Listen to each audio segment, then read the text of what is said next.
আশাতে ঘুরো ফেরো সেই আশাতে বলি ওরে এমন কথা বইল না গো বুকটায় ওঠে চলি ওরে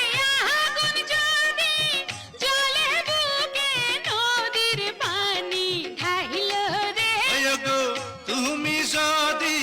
হইতা নদী নিভাইতাম জ্বালা দুইবারে পোড়া মুন্ডা শীতল হইতো রে পিঠা চোরা রে আহা পিঠার ঝালে কেন হা মুখে পান সুপারি তুইলা দে ওরে কেমন তোমার বাহাদুরি খবর গেছি পাইয়া একটা পিঠা খাইয়া তুমি গেছো কাহিল হইয়া ও বাবা পিঠা রে তোরে খাইতে গিয়া